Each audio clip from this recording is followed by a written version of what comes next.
Gempuran produk impor di toko online diklaim menggerus potensi dan juga pertumbuhan UMKM dalam negeri. Pemerintah pun khawatir akan hal ini. Berbagai langkah dilakukan termasuk menggulirkan pelarangan penjualan produk impor di toko online yang harganya di bawah 1,5 juta rupiah. Dan untuk membahas hal ini sudah bergabung melalui sambungan virtual staf khusus Menteri Koperasi dan UKM bidang pemberdayaan ekonomi kreatif Vicky Satari. Selamat pagi Mas Vicky. Pagi, Mbak Megi, Iya, sehat-sehat. sehat Mas Vicky. Masyarakat sempat terkejut ya dengan peraturan pelarangan produk impor di bawah 1,5 juta rupiah dijual di e-commerce ataupun social commerce ya. Seperti ada beberapa platform yang tadinya hanya social media, sekarang juga melakukan e-commerce seperti itu. Dan bisa dijelaskan Mas Vicky terkait dengan peraturan ini, apa saja sebenarnya yang akan dilarang dan di platform mana saja yang dilarang? Ya, sekali lagi ini khusus importasi melalui cross border e-commerce platform ya. Jadi tidak melalui importasi resmi kepabeanan. Kenapa ini dibatasi? Karena ini kita temukan bahwa banyak barang-barang yang sebetulnya akhirnya masuk tanpa melalui mekanisme resmi yang kemudian izin-izinnya, sertifikasinya tidak dilengkapi sehingga tidak terjadi equal playing field nih Mbak Megi ya. Sehingga hadir predatory pricing, harganya murah-murah nggak masuk akal. Yang pasti produk-produknya tidak mungkin dikompetisikan oleh UMKM ya, tidak bisa dilawan harga-harga seperti itu. Jadi ekses negatif cross border ini pastinya meningkatkan arus impor ke pasar Indonesia lewat kanal digital tadi ya, dan memukul produk UMKM dari sisi harga, predatory pricing, dan menurut data Dirjen Bea Cukai 2019 dan 2022, 90% barang yang diimpor melalui skema impor barang kiriman berasal dari transaksi pada marketplace cross border. Harga hal ini juga hampir 100% nilai barang kirimannya dari luar negeri tersebut bernilai di bawah 75 US dollar. Ya, jadi ini yang kita ingin luruskan bahwa yang akan dibatasi melalui revisi Permendag 50 2020 adalah produk impor yang dikirim langsung dari luar negeri oleh pedagang luar negeri melalui marketplace cross border ya. Jadi pembatasan harga minum ini hanya berlaku bagi pedagang luar negeri di marketplace cross border dan tidak berlaku bagi pedagang impor lewat jalur importasi umum. Demikian Mbak Megi. Baik Mas Vicky, kami ingin konfirmasi kembali apakah larangan tersebut sudah diterapkan di lapangan? Ini sedang proses harmonisasi di revisi Permendag 50 2020 seperti halnya yang kemarin disampaikan oleh Pak Mendag, Pak Zulkifli Hasan ya. Beliau juga langsung sudah menyatakan terkait pembatasan harga tersebut. Jadi kita melihat bahwa UMKM kita ini sudah banyak yang bisa memproduksi barang-barang di bawah 100 US dollar atau di sekitar 1,5 juta rupiah ini ya.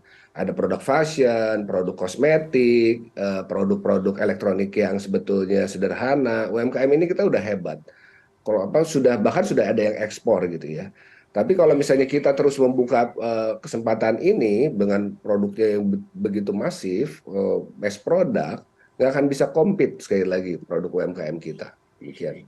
Baik Mas Vicky, kami ingin menggali lagi lebih dalam terkait dengan peraturan ini. Tadi Anda menyebut ini hanya berlaku dengan e-commerce ataupun platform yang melakukan perdagangan cross border seperti itu. Apakah kalau misalnya mereka mendirikan perwakilan ataupun kantor perwakilan di sini dan mengimpor barangnya sesuai dengan peraturan Indonesia dan mereka juga masih tetap bisa menjual harga yang di bawah 1,5 juta rupiah?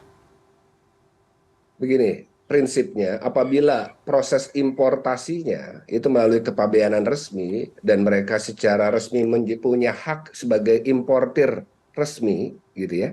Ini dibolehkan, mereka punya retail online dibolehkan. Kemudian menjual produk. Jadi barangnya masuk dulu ke Indonesia dengan proses kepabeanan resmi ya, semua dibereskan, izin-izin, sertifikasi. Kemudian mereka menjual. Ini juga kejadian tahun lalu nih, Mbak Megi ya. Waktu itu pernah viral ada kejadian Mister Who yang harganya sudah sangat tidak masuk akal. Harga ini juga disampaikan oleh Bapak Presiden gitu. Ini kan kita temukan bahwa barangnya itu memang sudah masuk ke cross border ini ya, pergudangannya gitu di batas negara ini gitu.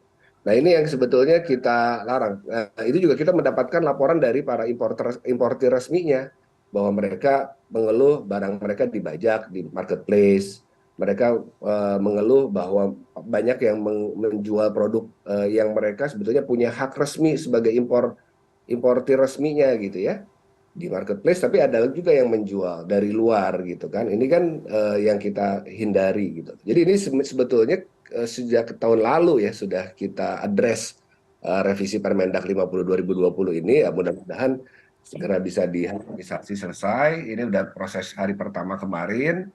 Mudah-mudahan dalam sehari dua hari ini sudah bisa diundangkan demikian, Maggie. Baik, Mas Vicky, ini Asosiasi Pengusaha Logistik E-commerce menolak rencana revisi Permendak nomor 50 tahun 2020 terkait larangan ini. Menurut mereka, jika dilarang maka akan semakin banyak muncul importir ilegal ataupun barang-barang impor ilegal. Bagaimana tanggapan Anda? Menurut kalau kepentingan kami dari Kementerian Koperasi dan UKM, Pak Menteri sering menyampaikan ya bahwa ketika ini barang ditutup, ini ada kesempatan untuk pelaku UMKM yang tadi saya sampaikan, produknya nggak kalah, name it gitu ya, sudah ada yang UKM yang bikin simulator kapal selam, sudah buat. Sudah ada startup yang bikin urusan AI, IoT, pokoknya urusan digitalisasi teknologi udah banyak UKM kita. Cuman kalau misalnya dihajarnya dengan barang-barang murah yang karena tidak bayar pajak dengan tepalal, ya izin-izin yang lain gitu ya, nggak akan pernah bisa compete. Sehingga sebetulnya ketika ini ditutup, ini kesempatan untuk seperti apa yang dinyatakan Bapak Presiden, sudah saatnya ada substitusi produk impor. Ini sudah kita sebutkan juga di beberapa pernyataan Presiden, Pak Menteri, terkait dengan bagaimana adanya onboarding target 1 juta UMKM di katalog LKPP, memenuhi 40% belanja pemerintah barang dan jasa ya untuk dari UMKM gitu ya. Dan ini juga sudah data dari Harbolnas juga bahwa proporsi nilai transaksi produk lokal berada pada kisaran 45-46% dari nilai transaksi. Dari surveinya Kata Data Insight Center juga menunjukkan bahwa 87% konsumen memilih belanja produk dalam negeri. Ya, dan banyak sekali. Artinya kita yakin produk UMKM kita sudah punya kualitas yang sangat baik. Tapi ini harus ada keberpihakan. Nggak mungkin UMKM saya lagi melawan produk-produk harga yang memang harganya sudah tidak masuk akal tadi gitu. Mungkin ada harga sepatu Rp24.000, harga earphone misalnya Rp100, 100 perak gitu ya, kemudian harga jilbab kerudung harga Rp7.000, ini semua pasti akan terdampak. Banyak sekali sentra-sentra industri kecil menengah yang hari ini terdampak di Tanah Abang, sentra-sentra bordir di Tasik. Kita sudah punya datanya ya, banyak sekali pelaku konveksi yang terdampak gitu loh. Jadi ini yang sebetulnya kita ingin dorong teman-teman, saya lagi teman-teman logistik, ini kan khusus untuk tadi yang saya sebutkan. Ini berlaku hanya pedagang luar negeri di marketplace cross border. Tidak berlaku bagi pedagang impor lewat jalur importasi umum. Demikian, Pak. Baik, Mas Vicky, ini menarik sekali. Jika Permendak sudah direvisi dan tadi Anda menyebut 1-2 hari lagi akan menjadi undang-undang, bagaimana sebenarnya kerjasamanya dengan Kementerian Korporasi dan UMKM untuk monitor dan menerapkannya di lapangan? Yang pasti ini kan nggak bisa pemerintah sendiri. Artinya ini mesti ada goodwill dari pihak platformnya. Saya contoh kemarin kami mengundang pihak TikTok ke kantor. Seperti halnya tahun lalu kita mengundang pihak Shopee dan Lazada. Pihak Shopee Lazada tahun lalu kita undang, kemudian langsung Shopee dan Lazada menutup cross border produk-produk impor untuk 3 kategori produk, untuk 13 kategori subproduk gitu ya. Fashion, ada kriya, ada kuliner. Nah, pihak TikTok juga demikian. Pihak TikTok bilang bahwa tidak ada cross border, tidak ada retail online, tapi faktanya, nah ini kebetulan ada gambarnya. Faktanya harga-harga yang di TikTok Shop hari ini itu harga-harga produk impor pasti yang kita sebut predatory pricing. Bagaimana tidak, harga parfum dijual 20.000, 30.000 ya, t-shirt gitu kan. Kemudian ada sendal gitu ya. Ini kan sebetulnya produk-produk yang tadi saya sampaikan di Indonesia, elektronik, kita punya lokal, Advan, Polytron, Cosmos, banyak sekali beauty, Humans untuk parfum, bahkan udah ada show di Paris gitu ya, untuk make upnya, untuk kosmetiknya ada Wardah, ada MS Glow, Emina gitu ya. Sepedanya ada Polygon, perkakasnya ada Crispo, fashionnya banyak sekali. Jadi itu sebetulnya Mbak Megi ya. Ya, Mas Vicky, tadi Anda menyebut ada earphone yang berapa ribu rupiah dan juga ada sepatu yang 20.000 rupiah, seperti itu ya. Ada harga-harga yang memang tidak masuk akal murahnya, Mas Vicky. Apakah ini juga ada fenomena bakar duit? Kerjasama dengan platform ataupun mereka sendiri juga mempunyai modal untuk bakar duit untuk mengumpulkan follower mereka sendiri untuk menjual produk-produk tersebut. Tapi bukan artinya mereka untung, seperti itu Mas Vicky. Apakah sudah ada studi lebih lanjut terkait dengan bisnis model ini? Ya tentunya itu kan kembali ya, itu kan ada di platformnya sendiri yang betul-betul atau di brandnya. Tapi tadi saya lanjutkan bahwa ini yang kita sampaikan ke TikTok kemarin, bahwa ini bagaimana menurut teman-teman TikTok kalau misalnya ada barang-barang seperti ini UMKM kita bisa berkompetisi atau tidak. Kami ingin mengetuk hati, bahasanya begitu Mbak Megi, sebelum diundang, sebelum diregulasi. Ini kan bicara terkait dengan ya kita pakai nalar yang sehat saja, nggak mungkin produk UMKM ini berkompetisi gitu ya. Nah ini yang kita harapkan ada goodwill tadi. Nah kembali berkenaan dengan hal tersebut, sebetulnya masalah bakar uang, masalah pihak keuntungan apa segala macam, itu kan kembali lagi ke bisnis masing-masing.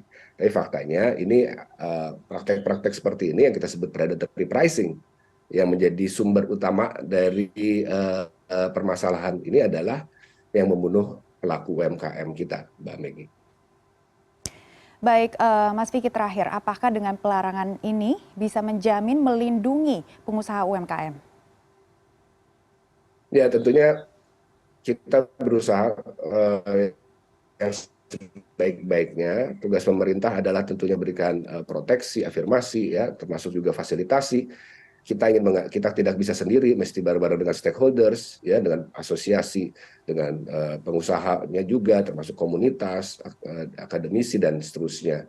Jadi mudah-mudahan hal-hal ini bisa memberikan proteksi ya sesuai dengan arahan Presiden. Kita harus proteksi pertama adalah UMKM lokal, proteksi platform lokal, proteksi konsumen juga terkait dengan kualitas produknya ya, sehingga ke depan sekali lagi kita ingin mewajibkan semua produk yang masuk yang dijual di lokal pasar ini mencantumkan keterangan negara asal, pemenuhan standar label halal, keterangan berbahasa Indonesia. Ya ini sudah menjadi kita dorong terus direvisi Permendag 50. Dan tentunya upaya-upaya ini terus kita juga mohon dukungan dari masyarakat untuk melaporkan karena kami membuka hotline juga. Silakan masyarakat bisa mengaksesnya, bisa lewat akun media sosial resmi dari Kemenkop @kemenkop.ukm. Di situ ada keterangan hotline dan banyak sekali report yang sudah kami terima terkait hal-hal praktik predatory pricing melalui platform marketplace atau social commerce ini, Mbak Megi. Baik, kami akan terus Demikian. memantau perkembangan dan tentunya hasil dari peraturan pelarangan ini. Terima kasih Mas Vicky sudah bergabung bersama kami di CNN Indonesia Bisnis dan Referensi. Terima kasih, Mbak Megi.